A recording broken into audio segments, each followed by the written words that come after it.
Hey guys, welcome to Downtown Tailoring. There is a massive confusion about which hem is the best for each pants, so we will go through them and see what you need to do when you are doing your hems. So let's go.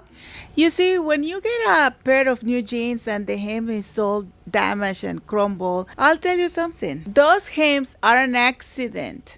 They are the byproduct of mass production and the history of jeans. Jeans were declared at the end of the 20th century as the garment of the century. The jeans started before, like in the 19th century, when Levi Strauss, a German immigrant in the United States, decided to sell pants to the real gold diggers using a material called serge denim.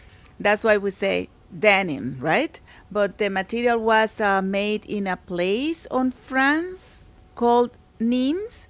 So it's like serge, which means the way that is constructed. So it was serge denim, and then they just got it to denim. Jeans were worn by the working class, like lower social economical status, and then little by little, in the 60s, when nobody really wanted to look rich, this is when the jeans started to climb the society up. And by the 60s, all young people would wear jeans all the time. If you look at those pictures, the jeans were basically made in a plain color, and the hem was just plain. But what happened is, with the time, people started to be proud of their old jeans. By the end of the 70s, beginning of the 80s, the industry delivered. They started to do jeans fade, that they would call them pre-wash or frosted. But doing that, they will damage the hem. The hem wouldn't resist so much washing and so much pressure. Then we started to have those hems that we have today and we admire today. In the 80s, you could find the jeans in any length that you wanted, so it was not so common that people would buy a jeans and make a hem. But after, length started to be a little bit scarce and people had to do their hems, and then people started to notice that when they make a hem, the jeans lost sometimes like a little bit of the originality, and this is when then the Eurohem or the keeping the original hem started. But after the 2000s, people started to look for the original hem when they shortened their pants.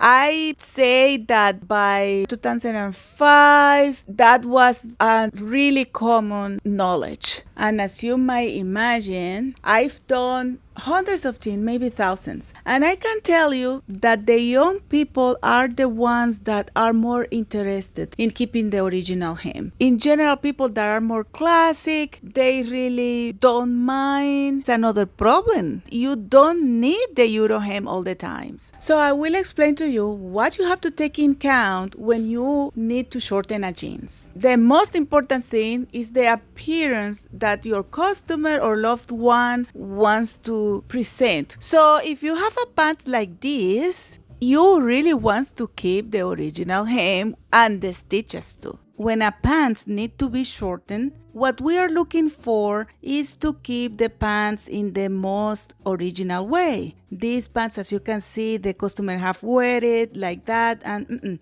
it need to be shortened. And this hem is so nice, so beautiful, that you can't just throw it in the garbage. Look at this one, for example. This is what I would call a waist. This customer asked just for a plain hem, but this hem is beautiful. This material is perfect. It's not too thick, not too thin. It stretches, but just a little bit. And the most beautiful thing to do here is a Euro hem.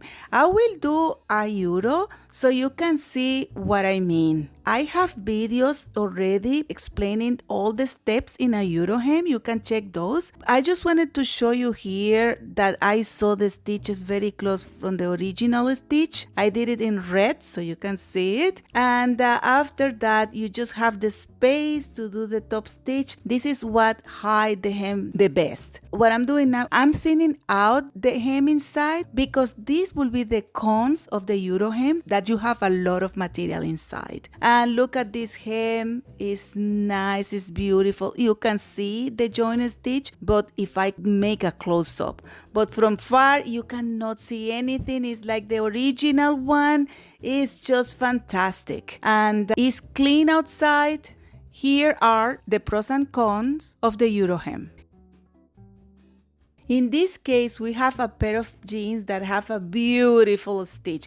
You don't want to lose the stitch, so you have to take the whole hem, stitches included, up. See how it looks? It has the seam allowance outside, and it doesn't look as clean as the Eurohem. You can see the difference, but you have your hem intact. You have everything outside the way it was before. So if you have a stretchy material, sometimes it's better to do the Euro, because when the material is too stretched or too thin too, probably it's better to do the American hem, just because you can see the bulky and it doesn't look that good. So here you go, the pros and cons of the American hem. And look at this pant. These are new pants. I need to shorten, and as you can see, the hem doesn't have any wrinkles, any pre-wash or discolor or anything like that. So I think we can just do a plain hem and try to imitate the original stitch. So I have my pins there. I will mark and then I will do my hem. I have other videos as well explaining the plain hem, so I'm just doing it for you so you can compare the results. After I cut my pants, what I'm gonna do, I will choose the best possible thread. I'm on the thread I already have. Here you go. This one is very similar, and then I will go and do my hem. This is the final result. On top is the original one. As you can see, it's very similar. It's really not worth it to take a hem and do it. Here you go, the pros and cons of the plain hem. Thinking about the pros, this one is an original hem, and as you can see, it has a little bit of ridges, wrinkles. But let me show you this one. This hem is a hem that was done in the plain hem long time ago, but it started to present the discoloration and the wrinkle too. Most of the jeans anyway will do that. So when you have a hem that the wrinkles are not really too many, you can decide to make an American hem, but as you can see, it will be very noticeable. If you do the Eurohem, it's so thin that you probably cannot accommodate very well the material inside. So we decided to do a plain hem. The customer asked for 28 inches inseam. That means that the customer is a classic person. He knows what he wants, and he's not used anyways to the fancy hems. So even I cut it a little bit longer anyways, I stitched it at the same width. And as you can see, it's obviously very different, but after the customer wash his pants a few times, they will become very, very similar.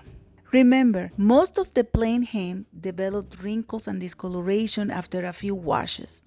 Look at these two pair of jeans. They are exactly the same jeans. They both need the hem. They are for the same customer, but we are going to do one Euro hem and one American hem so you can see the difference. So this one is the Euro. You see, it's clean and nice. And the one on top is the American hem. As you can see, it's more flat, it's more like the original, but you can see the seam allowance. And in this case, because we had to shorten just a little bit, you don't see the serger, but most of them you have to serge. The Euro hem looks cleaner, but thicker. Do you see the difference? Remember, for a stretchy medium weight fabric that you can copy the original thread, choose Eurohem if you want a clean finish, or choose American hem if you want a more flat finish. And look at this really nice hem. It has a very nice stitches. Some pants are just a plain stitch like this one, but this one is so beautiful. But look at that hem, the characteristic. It's wrinkled, but not so much. It has a beautiful stitch, but you might be able to copy. The weight of the material is good, so you can do a Euro, you can do a plain hem, or you can do an American hem. If you can see, you have like around 3 threads, and you can just copy and they will look the same. So that will allow you to do the Euro or the plain. And of course the American, you don't need anything because you just have to fold it. So in this case, you have to think what you are looking for. If you choose the plain hem, you have to be sure that you are copying very well the stitches, because when somebody buy a pants like that, they really do it because they are in love of the stitches. This one, for example, doesn't have those stitches, and you can just copy. It doesn't matter. Something else that I wanted to tell you is that you have to take in account how tapered or flare your pant is. For example, this one is tapered, so if you are going to do a Euro or whatever, you have to take in account that you have to taper the pants. And probably if you want it, for example, ankle, probably you cannot do it. This is really important things to take in account too. So guys, I know that this is a lot to process, so I created this flow chart for you. So you start here and then you follow all the questions, and then it will guide you with one of these 3 types of hem, and that's it. So if you are going to share this, please don't forget to give me credit, as this boosts the channel and then will help me continue to make more videos. As you can see, there is no one formula for jeans hems. Every jeans is different, and you will have to decide what you want to do with it, what is better, what do you really want, the way that people want to look, what is more important. So guys, I hope that you like this video. Please don't forget to subscribe, like, share, comment. Thank you. Bye.